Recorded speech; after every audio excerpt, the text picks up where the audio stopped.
விறுவிறுப்பான அரசியல் நிகழ்வுகள் குறித்த ஆய்வுகள், நியாயங்களின் நிறம் மாறாத கூர்மையான விமர்சனங்கள், தீமைகளை சுட்டெரிக்கவும் நல்ல அரசியலை வளர்த்தெடுக்கவும் அறிவார்ந்த விவாதங்கள், இளைய தலைமுறையிடம் விழிப்புணர்வை ஊட்டும் விரிவான வரலாற்று விளக்கங்கள், கலை, இலக்கியம், ஆன்மீகம், பண்பாடுகளை படம் பிடித்து காட்டும் கருத்தோவியங்கள் வாரந்தோறும் உங்கள் தமிழருவி தர்பாரில் அணிவகுக்கும். இப்படி பெரியாரை பகுதி பகுதியாக பேசலாம். இப்போ நான் முதல் சொன்னேன், தமிழின் மீது ஒரு கோபம் இல்லை, தமிழை வைத்து பிழைத்த புலவர் கூட்டத்தின் மீது இருந்த கோபம் தான் அந்த விமர்சனம். இங்கே அவருக்கு மதத்தின் மீதும் கோபம் இல்லை, கடவுள் மீதும் கோபம் இல்லை, பிராமணன் மீதும் கோபம் இல்லை. பிராமணன் மீதே கோபம் தான் ராஜாஜியை போய் அவர் உற்ற நண்பராக வைத்துக் கொள்வாரா? யோசிச்சு பாருங்க. அவருக்கு எத்தனையோ பிராமணன் நண்பர்கள் இருந்திருக்கிறாங்க. பிராமணன் மீது கோபம் இல்லை. அன்றைக்கு 3% உள்ள பிராமணர்கள் எல்லா உயர் பதவிகளிலும் உட்கார்ந்து கொண்டிருக்கிறார்கள். 97% பிராமணர் அல்லாதார் எல்லா வகையிலும் விழுந்து கிடக்கிறார்கள் என்றால் அவர்கள் ஆதிக்கத்தை தகர்த்து இவர்களை அந்த இடங்களில் கொண்டு வந்து சேர்க்க வேண்டும் என்று நினைக்கிறார். பிராமணர்களுக்கு எதிராக அவர் யுத்தத்தை தொடங்குகிறார். பிராமணர்களுக்கு பின்புலமாக இருப்பது மதம். அந்த மதம் வகுத்து வைத்திருப்பது சாதி. இந்த மதத்திற்கு பின்புலமாக இருப்பது கடவுள். புரிகிறதா? அப்படி என்றால் இவருடைய நோக்கம் பிராமணனை வீழ்த்த வேண்டும். பிராமணனை வீழ்த்துவது என்றால் எப்படி வீழ்த்த முடியும்? அவன் முன்வைக்கிற மதத்தை வீழ்த்தணும். அந்த மதம் முன்வைக்கிற கடவுளை வீழ்த்தணும். இப்படித்தான் படிப்படியாக அவருடைய போராட்டங்கள் நடந்திருக்கிறது. நீங்கள் பேசுகிறீங்க, இப்பொழுது சொல்லக்கூடாதவற்றை, அதாவது திரிபுவாதம் என்பது ரொம்ப தவறானது. சீமான் பெரியார் இப்படி உறவுகளை கொச்சைப்படுத்தி இப்படியெல்லாம் சொல்லியிருக்காருங்க. நான் முழுவதுமாக படிச்சிருக்கேன், முழுவதும் படிச்சிருக்கேன். பெரியார் நீங்கள் உலகம் முழுவதும் இருக்கக்கூடிய ஒவ்வொரு நாகரீகம் கற்காலத்திலே இருந்து எப்படி எந்தெந்த நிலைகளில் மாற்றமுற்று அது வளர்ச்சியை நோக்கி நடந்திருக்கிறது என்பதை அவர் பெரிதாக ஆய்வு செய்கிறார், பேசுகிறார். நமக்கே ரொம்ப வியப்பாக இருக்கும். கிரேக்க நாகரிகத்தில், ரோமானிய நாகரிகத்திலிருந்து, சுமேரிய நாகரிகத்திலிருந்து நீங்கள் பார்த்தால் வரிசையாக அங்கிருந்து தொடங்கி ஆரிய நாகரிகத்திற்கு இந்தியாவிற்குள்ளே பக்கத்தில் உள்ள மலையாளிகளுடைய கலாச்சாரங்கள் வரையில் அவர் பேசுகிறார். அதில் என்னென்ன முறைகள் இருந்திருக்கிறது, நான் இன்னும் அது வெளிப்படையாக சொன்னால் சங்கடமாக போயிடும். புராணங்களிலேயே ஏற்க முடியாத ஆபாச குப்பைகள் இருப்பது உண்மை. புராணங்களில் இருப்பது அனைத்தையுமே நாம் ஏற்றுக்கொள்ள முடியாது. கடவுளுடைய பிறப்பு குறித்து இதையெல்லாம் சொல்வது நம்மால் எப்படி ஏற்க முடியும்? தசரதனுக்கு ராமன் மகனாக பிறக்கலை, அது அஸ்வமேத இது புத்திரகாமேஸ்வரி யாகத்தை நடத்தி குதிரையோடு சேர்ந்து இருந்து அதுக்கப்புறமாக அதெல்லாம் பேசுவதற்கே சங்கடமானது. பாயாசத்தை எடுத்து கொடுத்து, பாயாசத்தை 3 பேரும் பகிர்ந்து கொடுத்து அதிலிருந்து வந்தாங்கன்னு சொல்கிறது எல்லாமே சங்கடமானது. 60,000 3 பட்ட மகிழ்ச்சிகள் போதாது என்று 60,000 மனைவியர்களோடு வாழ்ந்தவன் தசரதன் சொல்கிறது எந்த வகையில் நமக்கு மேம்பாடானது? ஆனால் அது எப்படி நான் பார்ப்பேன்னா, 60,000 பேரோடு வாழ்ந்தவன் தந்தை, புலனடக்கமே இல்லாமல் வாழ்ந்தவன் தந்தை. ஆனால் அவனுக்கு பிறந்த மகன் ராமன் சிந்தையாலும் பிற மாதரை நினைந்து பார்க்காத நெஞ்சம் உடையவனாக வாழ்ந்து காட்டி இருக்கிறான் என்பது புலனடக்கத்தின் உச்சம். அந்த 2 பக்கம் முரண்பாடுகளில் நான் எனக்கு வேண்டிய புலனடக்கத்தை பேசுகிற ராமனை நான் ஏற்றுக்கொள்கிறேன், தசரதனை நான் புறந்தள்ளுகிறேன். ஆனால் இவர் என்ன செய்கிறார்? ஒட்டுமொத்தமாக எல்லாவற்றையும் விமர்சனத்திற்கு உள்ளாக்குகிறார். ஆனால் இல்லாததை பெரியார் சொல்லவில்லை. அதை நான் இப்பொழுதும் தெளிவாக சொல்கிறேன். நீங்கள் அவர் மேடைகளில் பேசிய பல பேச்சுக்களை நான் கேட்டிருக்கிறேன். அதில் ஒரு புராணத்திலும் இருந்த விஷயத்தையெல்லாம் அவர் பேசுவார். இப்போ உதாரணமாக அவர் அவர் அவர் அவர் சொல்கிற மாதிரி இந்த லாஜிக்கலாகவே நீங்கள் பாருங்களேன். இந்த மற்றதெல்லாம் பற்றி விடுங்க, இது முழுக்க இதையே மக்களுக்கு தெளிவடைவதற்காக கொஞ்சம் சொல்ல வேண்டியதாக இருக்குது. அவர் ஒன்றை சொல்கிறார். அனுசுயா என்ற ஒரு பதிவிரதை இருந்தார். நாரதர் பார்வதியிடம் போய் இரும்பை நீங்கள் வறுத்து கடலையாக்கி உண்பதற்கேற்றாற்போல் உருவாக்க முடியுமா என்று கேட்கிறார். அது எப்படி இரும்பு கடலையை உண்ணுகிற கடலையாக மாற்ற முடியும் என்று பார்வதி சொல்லிவிடுகிறார். பிறகு அவர் திருமகளிடம் போய் இதே கேள்வி கேட்பார், அது எப்படி முடியும் என்கிறார். பிறகு கலைமகளிடம் போய் கேட்கிறார், அது எப்படி முடியும் என்கிறார். அவர் சொல்கிறார், இது முடியும். அது எப்படி முடியும்? உத்தமமான பத்தினி ஒருத்தி இதை செய்து காட்டுவதற்கு பூமியில் இருக்கிறாள். அவள்தான் அனுசுயா. அவள் நீங்கள் இரும்பு கடலையை கொடுத்தாலும் உண்ணுகிற கடலையாக மாற்றி கொடுப்பாள். உடனே இந்த 3 பேரும் தங்களுடைய கணவரிடம், இப்படி ஒரு பெண் இருக்கிறாளாம், அவள் அவ்வளவு பெரிய பத்தினியாம், அவள் உண்மையிலேயே அவ்வளவு பெரிய பத்தினியா, பரிசோதனை செய்துவிட்டு வாருங்கள் என்று அவர்கள் சொல்வதாகவும், இவர்கள் 3 பேரும் யாரு? இந்து கடவுள்களில் பெரிதாக பேசப்படுகிற சிவன், பிரம்மா, விஷ்ணு 3 பேரும் அந்த அனுசுயாவை வந்து பார்க்கிறார். உன்னிடம் நாங்கள் வந்து விருந்து உண்ண வந்திருக்கிறோம், நீ என்னை எங்களுக்கு விருந்து உபசரிக்க வேண்டும் என்று கேட்கிறார். அதுக்காக என்ன வீடு தேடி வந்திருக்கிறீர்கள், உங்களுக்கு வேண்டிய விருந்தை நான் உபசரிக்கிறேன், உட்காருங்கள் என்று சொன்னார். ஆனால் ஒரு நிபந்தனை. என்ன நிபந்தனை? நீ முழு நிர்வாணமாக வந்து எங்களுக்கு நீ விருந்து படைக்க வேண்டும். யாரு இதை சொல்றது? யாரு? சிவன், பிரம்மா, விஷ்ணு முழு நிர்வாணமாக வந்து படைக்க வேண்டும். இந்த முழு நிர்வாணமாக வந்து படைக்க வேண்டும் என்று சொன்ன உடனே அனுசுயா என்ன செய்கிறாள்? இந்த 3 பேரையும் குழந்தைகளாக்கி விடுகிறாள். குழந்தைக்கு பால் பேதம் ஏது? எனவே 3வரையும் குழந்தைகளாக மாற்றி அந்த குழந்தைகளுக்கு பால் ஊட்டியதாக இந்த கதை போகுது. இப்போ இந்த கதையை சொல்லிவிட்டு பெரியார் கேட்கிறார், இது என்னடா கதை? நீ வந்து ஒழுக்கம் பற்றி பேசுகிற, பண்பாடு பற்றி பேசுகிற, ஆனால் இந்த மக்களை படைத்து பராமரித்து எல்லா நன்மைகளையும் தரக்கூடிய பரம்பொருள் என்று நீ பேசுகிற, அந்த பரம்பொருளின் 3 வடிவங்களாக இருக்கின்ற சிவன், திருமால், பிரம்மன், இந்த 3 பேர் செய்யக்கூடிய வேலையாகுது என்று இது போன்ற கதைகளை அவர் முன்வைத்து அவர் இந்து மதம் பற்றிய தன்னுடைய விமர்சன கணைகளை கடுமையாக வீசினார். புரிகிறதா? நீங்கள் கல்கியை விட ராஜாஜி பக்தர் ஒருவர் உண்டா? கல்கியை விட இந்து மதத்தின் மீது ஆழ்ந்த பற்று உடையவர் வேறு யாராவது உண்டா? அந்த கல்கி சொல்கிறார், இந்தியாவிலேயே மிகச்சிறந்த பேச்சாளர்கள் என்றால் நான் 2 பேரைத்தான் சொல்லுவேன். ஒருவர் வடக்கில் பண்டிட் மதன் மோகன் மாளவியா, இன்னொருவர் தெற்கில் பெரியார்.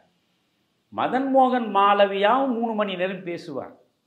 ஆனால் 30 நிமிடத்திற்கு மேல் அவர் பேச்சை கேட்டால் நமக்கு சலிப்பு வந்துவிடும். பெரியாருடைய பேச்சை நான் கேட்டிருக்கிறேன், 3 மணி நேரம் கேட்டாலும் சலிக்காத பேச்சு என்கிறார். அப்படி என்றால் கல்கி கேட்கிற போது பெரியார் இவற்றையெல்லாம் தானே 3 மணி நேரம் பேசியிருப்பார். அவற்றையெல்லாமே கல்கி கேட்டிருக்கிறார் அல்லவா, ரசித்திருக்கிறார் அல்லவா.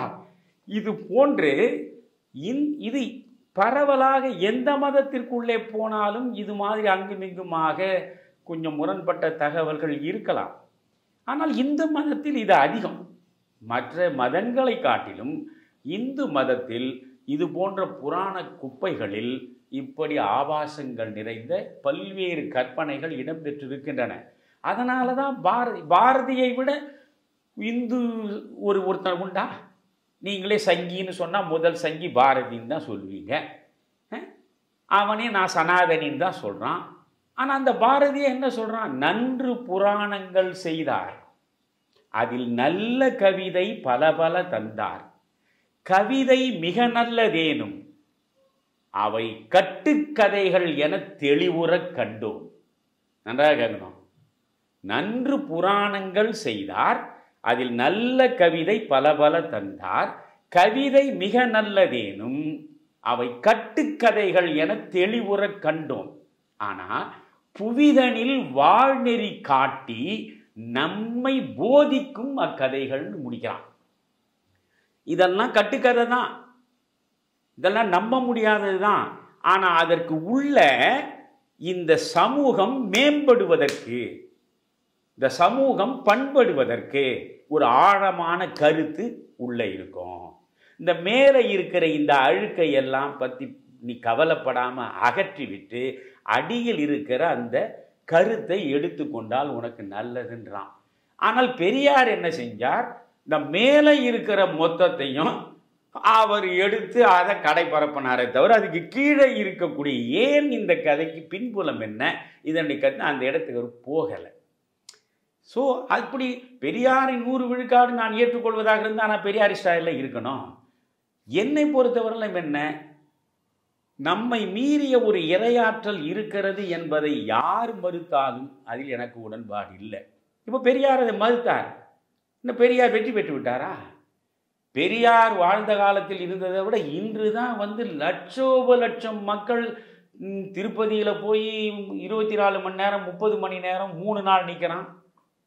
திருச்செந்தூரில் போய் சூரசம்மாரத்துக்கு லட்சக்கணக்கில் போய் நிற்கிறான். பழனிமலை நோக்கி காவடி எடுத்துன்னு பல்லாயிரக்கணக்கான பேர் போகிறான். சபரிமலைக்கு சொல்ல முடியாத அளவுக்கு கூட்டம் போய் நிற்கிது. கும்பமேளாவுக்கு கோடிக்கணக்கில் போய் மக்கள் நிற்கிறான்னா இந்த மண்ணில் இருக்கக்கூடிய மக்களின் இரத்தத்தில் கலந்து விட்டது மதம். இந்து மதத்தை நீங்கள் எவ்வளவு தூரம் முயன்றாலும் இந்த மனிதனின் இரத்தத்திலிருந்து பிரிக்க முடியாது. அது பெரியார் பல இடத்துல சொல்கிறார். இன்னும் நான் முயற்சி பண்ணுறேன்றார். அதனால் நான் என்ன சொல்ல வரேன்னா, இப்போ பெரியார் பிராமண எதிர்ப்பு என்பதை நான் ஏற்கவில்லை. ஆனால் அன்றைக்கு அந்த பிராமண எதிர்ப்பு அன்றைய ஒரு காலகட்டத்துக்கு தான். நீங்கள் சுதந்திர போராட்டத்தை நடத்துவதற்கு காங்கிரஸ் பேரியக்கம் தேவைப்பட்டது. காந்தியம் தலைமை ஏற்றது. ஆனால் சுதந்திரம் கிடைத்த அடுத்த நிமிடம் காந்தி என்ன சொன்னார்? காங்கிரஸை கலைத்து விடுங்கள்னு சொன்னார். இது ஒரு இயக்கம். It is a movement, it is not a party. புரியுதுங்களா? அதனால் இதை கலைத்து விடுங்கள். நீங்கள் வேறு ஏதாவது ஒரு பேரை வச்சுக்கின்னு கட்சியை வச்சு நீங்கள் ஆட்சி வருவதற்கு பாருங்கள் அப்படின்னு காந்தி சொல்லிட்டார். அதுபோல தான் இது. நீங்கள் பெரியார் அந்த காலத்தில் ஒரு 50-60 ஆண்டுகளுக்கு முன்னால் 3 விழுக்காடு மக்கள் எல்லா இடங்களிலும் உயர்ந்த பதவிகளை ஆக்கிரமித்து கொண்டிருக்கிற பொழுது நீங்கள் போர்க்கொடி தூக்கியது நியாயம். ஆனால் இன்றைக்கு அது நியாயம் இல்லை. இன்றைக்கு அவர்கள் மட்டுமே 3 விழுக்காடு மக்கள் மட்டுமே எல்லா இடத்துலையும் இல்லை. பிராமணர்களே எவ்வளவோ பிராமணர்கள் வறுமை கோட்டிற்கு கீழே வாடி கொண்டிருப்பவனையெல்லாம் நான் என் கண்ணால் பார்க்கிறேன். புரிகிறதா?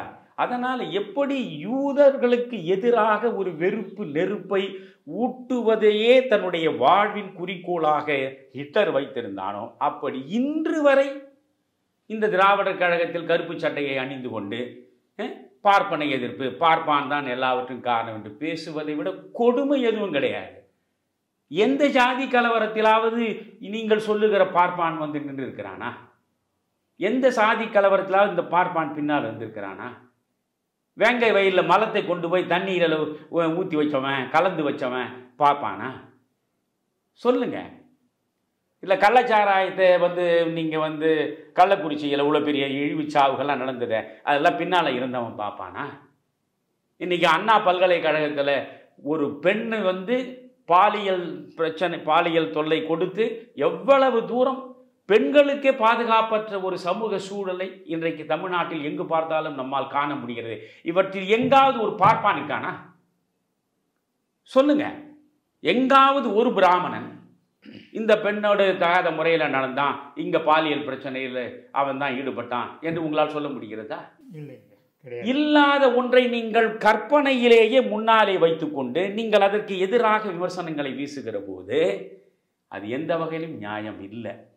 எனவே இன்றைக்கு அது திராவிடர் கழகம் உளுத்து போய்விட்டது, உதிர்ந்து விட்டது. நீங்கள் என்னதான் அவர்கள் இப்பொழுது சுசிமான் வீட்டுக்கு முன்னால் போய் முற்றுகையிட்டாலும் நீங்கள் மிகவும் சிரமப்பட்டு ஒரு 3000 பேரை கூட்டுவது தான். நீங்கள் என்ன 30,000 பேரை அங்கே கூட்டி நிறுத்தினீங்க? இல்லை 3 லட்சம் பேர் அங்கே நின்னா? முதல்ல இப்போ திமுகவினுடைய ஆதரவு பின்புலம் இருந்திருந்தா திமுகவில் தான் கோடி பேருக்கு மேலே இருக்கானே, ஏன் அங்கே போய் நிற்கலை? சீமான் பெரியார் எதிர்க்கிறார். இது திராவிட மாடல், திராவிட மாடல் என்று மூச்சுக்கு 300 முறை முழங்குகிற ஸ்டாலின் பெரியார் என்கிற பிம்பத்தின் கட்டமைப்பை சிதைப்பதற்கு சீமான் முயலுகிற அந்த தருணத்திலேயே ஒட்டுமொத்த திராவிட முன்னேற்ற கழகமும் கிளர்ந்தெழுந்திருக்க வேண்டாமா? கண்டிப்பா பண்ணிடலாம். எங்கேயாவது எந்த மாவட்டத்திலேயாவது அவர்கள் கிளர்ந்து எழுந்து சீமானுக்கு எதிராக நின்னாங்களா? இல்லை. அப்போ இது முடிஞ்சு போச்சு. கால நடையில் அது கொஞ்சம் கொஞ்சமாக காணாமல் போய்விடும். ஏனென்றால் பொருத்தப்பாடு இல்லாத ஒரு அமைப்பு காலநடையில் கண்மூடிவிடும். நீங்கள் பிராமணர்கள் உச்சத்தில் இருந்த பொழுது, நீங்கள் எதிர்க்கிற பொழுது உங்கள் கட்சிக்கு அந்த அடித்தளம் இருந்தது, நீங்கள் வீறு கொண்டவர்களாக விளங்கினீர்கள். இன்றைக்கு பிராமணர்கள் அப்படி இல்லை. பிராமணர்கள் எங்களுக்கு உரிமை கொடுனான்னு வேண்டு மாநாடு போடுற அளவுக்கு நின்றுருக்கான். எங்களை எதுக்கு நீங்கள் வீணாக பகைக்கிறீங்க? எங்களை பற்றி நீங்கள் ஏன் விமர்சனங்களை வைக்கிறீங்க? நாங்கள் யார் பேச்சுக்கு வந்தோம் என்று கேட்கக்கூடிய அளவுக்கு வந்திருக்கிறார்கள். அவர்கள் மீதே நீங்கள் தொடர் தாக்குதலை நடத்துகிற பொழுது தமிழ்நாட்டில் உங்களுக்கு மிகப்பெரிய ஆதரவு என்றைக்கும் வராது. புரியுதா? அப்போ பெரியார் செய்தது, பெரியார் வாழ்ந்த காலத்துக்கு அது பொருத்தப்பாடு உடையதாக இருந்ததா என்றால் இருந்தது. இப்போ நீங்கள் பெரியார் திருக்குறளை ஏற்றுக்கொள்ளவில்லை, இதுதான் திரும்ப திரும்ப இவங்க சொல்லிருக்காங்க. அது தங்கத்தட்டில் வைத்த மலம் என்று சொல்ற. அப்படிதான் பெரியாரால் சொல்ல முடியும். பெரியார் கடவுள் மறுப்பாளர்னு வந்துட்டாரு. நீங்கள் ஒன்று குமரையா, முதலில் ஒன்று புரிந்து கொள்ளணும். இந்தியாவில் தத்துவ ரீதியாக இந்து தரிசனங்கள் எடுத்தால் ஆதி இந்து தரிசனமே சார்வாகம் தான். சார்வாகம், சாங்கியம், வைசேஷிகம், நியாயம், இப்படி வரிசையாக நீங்கள் சொல்லிக்கினே வரணும். அந்த மீமாம்சத்தில் பூர்வ மீமாம்சம், உத்தர மீமாம்சம், அதுக்கு பிறகு வேதாந்தம், பிறகு பௌத்தம், பிறகு சமணம், இப்படி ஏறக்குறைய 9 தரிசனங்கள், தத்துவ தரிசனங்கள் இந்தியாவில். இந்த 9 தரிசனங்களில் முழு நாத்திக கொள்கை கொண்டது சார்வாகம்.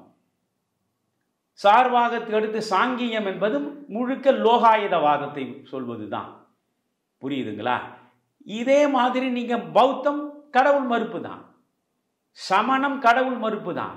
நாத்திகம் என்பது பெரியார் கொண்டு வந்தது இல்லை. ஆதியில் முதலில் தத்துவ தரிசனங்களின் தொடக்க புள்ளியாக பார்க்கும் போதே அதில் சார்வாகத்திலிருந்து தான் தொடங்குது. நான் நிலம், நீர், நெருப்பு, காற்று ஆகியவற்றை மட்டும்தான் ஒத்துக்குவேன். என் கண்ணால் காணக்கூடியது எதுவோ அதை மட்டும்தான் நான் ஏற்பேன்.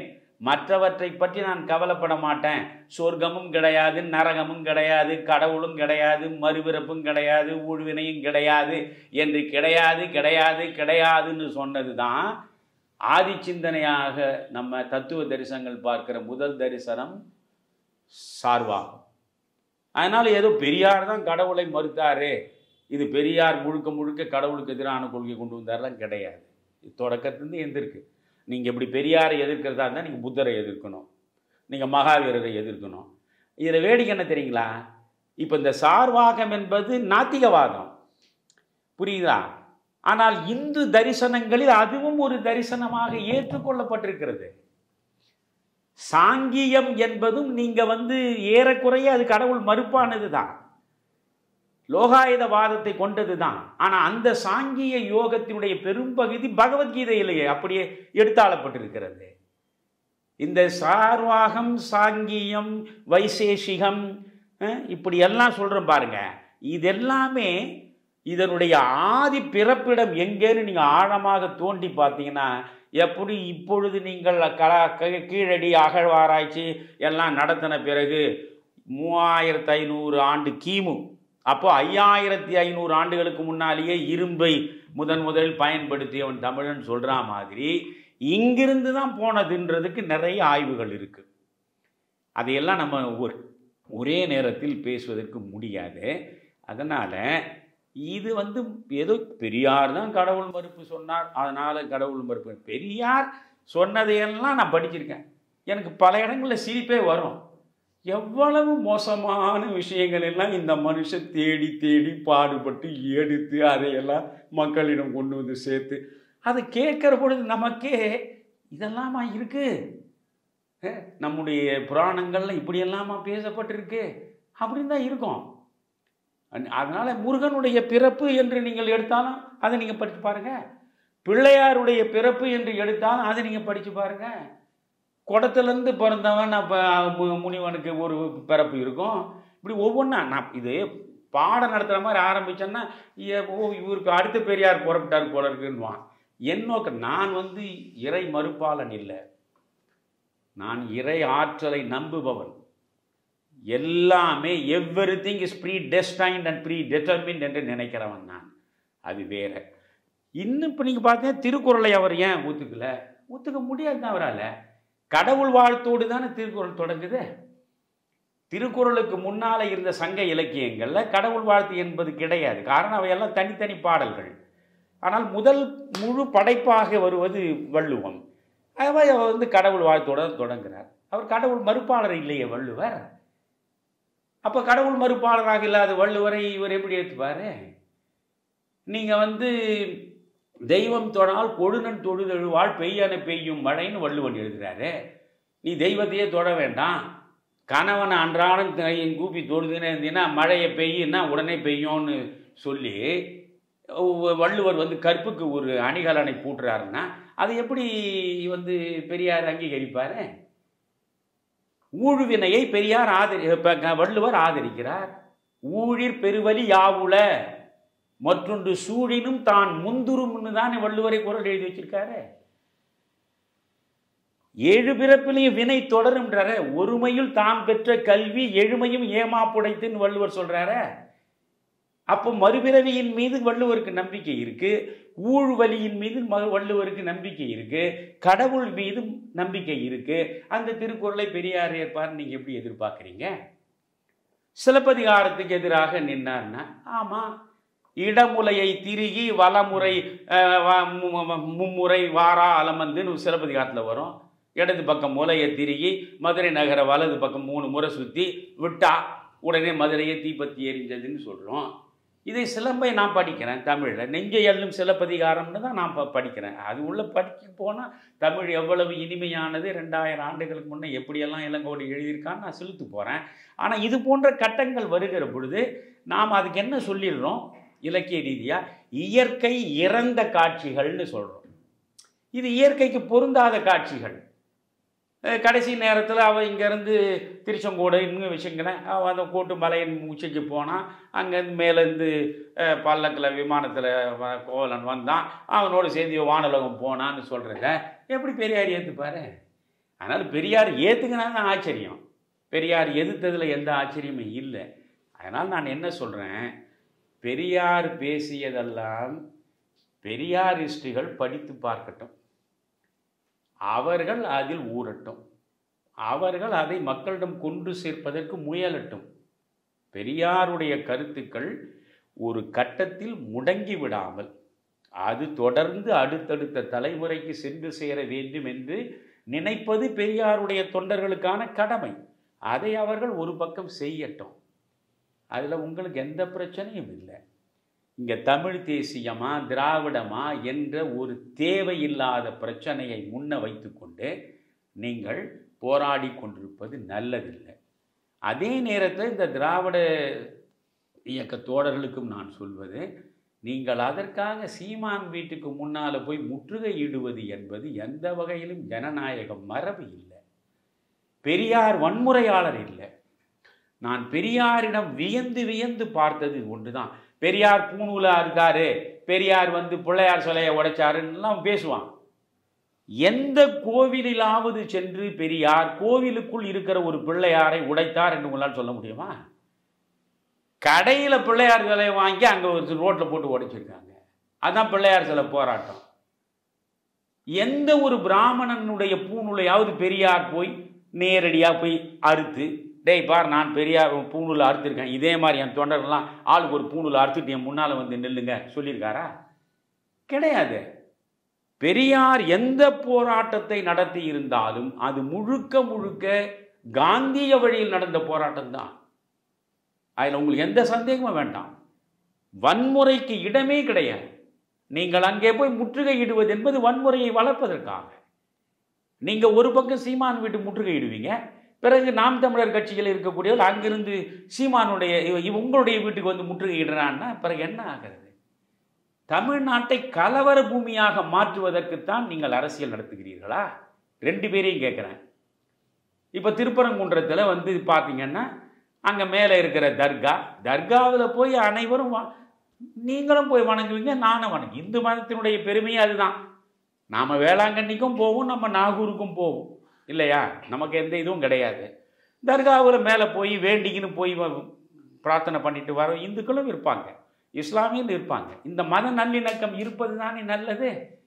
நான் அந்த இடத்துல தான் போய் அசைவம் சாப்பிடுவேன்னு சொல்லிட்டு நீங்கள் போய் புறப்பட்டீங்கன்னா பிறகு தேவையில்லாத பிரச்சனையை தானே நீங்கள் உருவாக்குறீங்க.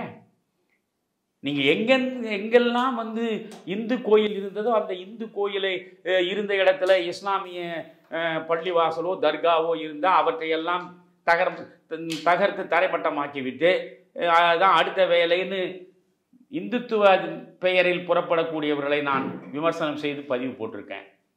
அது மாதிரி பார்த்தால் இதுவும் தப்பு தானே. நீங்கள் அதற்காக நீங்கள் போய் மேலே போய் தான் உங்களுக்கு மாமிசம் சாப்பிடுவதற்கு மேலே தானே கேட்டால் அந்த நவாஸ்கனி எம்பி சொல்கிறாரு, இது காலங்காலமாக அங்கே நாங்கள் வந்து ஆடை வெட்டுறது உண்டு, கோழியை வெட்டுறது உண்டு, மாமிசம் சாப்பிட்றது உண்டுன்னு சொல்கிறது. அது அந்த மலை என்பது அது அறுபடை வீடுகளில் முதல் படை வீடு. அது அந்த முருகனுக்காக போய் வணங்குறான்.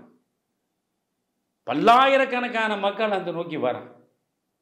அதை போய் நீங்கள் முழுக்க சிக்கந்தர் மலைன்னு அதுக்கு ஒரு பேரை சூட்டி அந்த சிக்கந்தர் மலையில் இருக்கிற தர்காவில் நாங்கள் போய் மாடு வெட்டுவோம் ஆடு வெட்டுவோம்னு சொன்னால் அப்போது வந்து இந்து முஸ்லீம்க்கு இணைந்தும் பிணைந்தும் சகோதர பாவத்தோடு வாழுகிறார்களே, அவர்களுக்கு இடையே பிரச்சனையை மூட்டுவதற்காக சில பேர் புறப்பட்டால் அது என்ன நியாயம்? நான் இஸ்லாமிய திருமுறையை நெகிழ்ந்து வாசிச்சிருக்கேன். இஸ்லாமிய திருமறையில் தெளிவாக எடுத்து சொல்லப்படுது, பூமியில் பிரச்சனைகளை உருவாக்காதீர்கள். ஒரு நல்ல இஸ்லாமியர் இதை யோசிக்க வேண்டாமா? பூமியில் பிரச்சனையை உருவாக்காதீர்கள். உங்களால் ஒரு பிரச்சனை உருவானது என்று இருக்கக்கூடாது. அதனால தானே பாபர் மசூதி இடிக்கப்பட்ட பொழுது பிரச்சனையை உருவாக்கியவர்களுக்கு எதிராக நாம் குரல் கொடுத்தோம் இல்லையா? அதனால் இதையெல்லாம் யோசிக்கணும். மதம் என்பது மக்களை இணைப்பதற்கானது. இதை மட்டும் நான் சொல்கிறேன். காந்தி அழகாக சொல்கிறாரு, my religion is based only on truth and non violence. உண்மை அகிம்சை என்ற இரண்டின் மீது கட்டப்பட்டது தான் என்னுடைய மதம். My religion has no geographical limits. இதில் எந்த பூகோள வரம்பும் பூகோள எல்லையும் என்னுடைய மதத்திற்கு கிடையாது. Religion is not for separating people but to bind them என்கிறார். மனிதர்களை பிரிப்பதற்கல்ல மதம், மனிதர்களை ஒன்றாக இணைப்பதற்காக உருவெடுத்தது தான் மதம். ஒவ்வொரு மதமும் அதன் பாதையில் பயணிக்கும். எல்லா மதங்களும் பிறகு நதிகள் அனைத்தும் வெவ்வேறு திசைகளில் பயணித்து கடலில் கலப்பது போல் எல்லாமே ஆண்டவன் என்கிற ஒரு இடத்தில் போய் தான் சங்கமமாவதாக எல்லா மதங்களும் பேசுகின்றன. அதனால் இது தேவையற்றது. நிறைவாக நான் சொல்கிறேன், சீமான் தன்னுடைய அணுகுமுறையை மாற்றிக்கொள்ள வேண்டும். நீங்கள் தமிழ் தேசியம் பேசுவதற்காக புறப்பட்டிருக்கிறீர்கள். நீங்கள் தமிழ் தேசியம் நன்றாக பேசுங்கள். நீங்கள் எப்படியும் தனிநாடு பெறக்கூடிய அளவுக்கு தமிழ்நாடு என்று தனி நாட்டை நீங்கள் பெற்றுவிடப் போவது கிடையாது. அப்படி பெறுவதற்கு முயன்றால் நீங்கள் காராக்கிரகத்தின் கம்பிகளைத்தான் காலம் முழுவதும் தழுவி கொண்டிருக்க வேண்டும். அது உங்களுக்கே தெரியும். நீங்கள் யாருமே தமிழ் இனம் கண்டெடுத்த பிரபாகரன் இல்லை. ஈழம் மலர வேண்டும் என்பதற்காக தன்னையும் தன் குடும்பத்தையும் முற்றாக ஈகமாக வைத்து அர்ப்பணித்து உலகமே வியக்கக்கூடிய அளவுக்கு வாழ்ந்து மறைந்தார்னு நான் நினைக்கிறேன். மறையலைன்னு நீங்கள் நினைக்கலாம். அதை பற்றி நான் பிரச்சனைக்கு வரலை. ஆனால் அந்த மனிதனுடைய தன்னலமற்ற பணி, எந்த ஒரு கொள்கையை இலக்கை நோக்கி நாம் நடப்பது என்று முடிவெடுத்தோமோ அதற்கு முற்றிலும் தம்மை அர்ப்பணித்து விடுவது என்று வாழ்ந்த அந்த பிரபாகரனை போல இந்த தமிழ்நாட்டில் எந்த மனிதனும் எந்த கட்சியிலும் எங்கேயும் காண கிடையாது. பேசுவீர்கள், வெறும் பேச்சு எந்த வரலாறையும் படைத்தது கிடையாது. நான் சீமானுக்கு சொல்வது, நீங்கள் தமிழ் தேசியம் பேசு, தமிழர் உரிமைகளுக்காக குரல் கொடுங்கள். மத்திய அரசு நிதியை பெருமளவு வேண்டிய அளவுக்கு நிதி ஒதுக்கவில்லை என்றால் மத்திய அரசின் பிடரியை பிடித்து உலுக்குவது போல தமிழகம் முழுவதும் சிலிர்த்து எழுந்து போராடுங்கள். இந்த தமிழ்நாட்டில் மிக அவலமான ஒரு ஆட்சியை அன்றாடம் அரங்கேற்றிக் கொண்டிருக்கிற திராவிட முன்னேற்ற கழகத்தை வீழ்த்த வேண்டும் என்பதற்காக முனைந்து நில்லுங்கள். உங்களுடைய போராட்ட களத்தை மேலும் கூர்மையாக்குங்கள். ஒன்றுதான் உங்கள் இலக்கு, தமிழருடைய நலன், தமிழருடைய உரிமை, தமிழ் இனத்தினுடைய மேன்மை என்பதுதான் என்றால் நீங்கள் அங்கிருந்து திசை மாறி பெரியாரை விமர்சிப்பது என்பது நீங்கள் மறைமுகமாக திராவிட முன்னேற்ற கழகத்திற்கு துணை நிற்கிறீர்கள் என்று நான் பகிரங்கமாக நட்பு முறையில் சீமானுக்கு அறிவுறுத்த விரும்புகிறேன். இப்பொழுது பிரச்சனையை நீங்கள் பாருங்க. இன்றைக்கு இருக்கக்கூடிய பொழுதே நான் உங்களிடம் பேசுவதற்கு கதிரானந்திலிருந்து கனிமவள கொள்ளையிலிருந்து பல்வேறு பிரச்சனைகளை அண்ணாமலை பல்கலைக்கழகம் நடந்த விவகாரம் வரை பேசுவதற்கு தான் இந்த இடத்துல நான் வந்து உட்கார்ந்தேன். ஆனால் என்ன ஆயிற்று, நான் முழுக்க பெரியாரையும் பற்றியும் சீமானை பற்றியும் பேச வேண்டியதாகவே இந்த விவாதம் முடிஞ்சிருச்சு. ஆக இன்றைக்கு சமீபத்தில் எல்லா ஊடகங்களும் ஏற்கனவே விலை போய்விட்டன. திராவிட முன்னேற்ற கழக அரசுக்கு எதிராக இந்த சேட்டலைட் ஊடகங்கள் ஒன்று கூட அப்படி ஒரு அடி எடுத்து வைப்பதாக இல்லை. இவ்வளவு மோசமான கொத்தடிமைத்தனத்தோடு தங்களை ஈடுபடுத்தி கொண்ட அந்த ஊடகங்களுக்கு நடுவே நீங்கள் இந்த ஆட்சியை அகற்ற வேண்டும் என்றால் மிகப்பெரிய பொறுப்பு. அந்த பொறுப்பை நினைந்து ஒன்றே என்னுடைய இலக்கு, ஒன்றே என்னுடைய குறி என்று நீங்கள் புறப்பட வேண்டும். பெரியாருடைய பிம்பத்தை உடைப்பதனால்தான் திராவிட முன்னேற்ற கழகத்தை வீழ்த்த முடியும் என்று நினைத்தால் கருத்தளவில் நீங்கள் பிழை செய்கிறீர்கள். பெரியாருக்கும் திராவிட முன்னேற்ற கழகத்துக்கும் எந்த சம்பந்தமும் கிடையாது. பெரியாரை பார்த்துவிட்டு திராவிட முன்னேற்ற கழகத்திற்கு எவனும் வாக்களிப்பதும் கிடையாது. புரிகிறதா? பெரியார் தான் திராவிட முன்னேற்ற கழகத்தின் உயிர்த்தலம். பெரியாரை நெஞ்சில் வைத்து கொண்டுதான் கோடான கோடி வாக்காளர்கள் வாக்குச்சாவடியை தேடி வந்து திராவிட முன்னேற்ற கழகத்திற்கு ஆதரவாக வாக்களிக்கிறார்கள் என்றால் நீங்கள் அந்த வேலையை செய்யலாம்.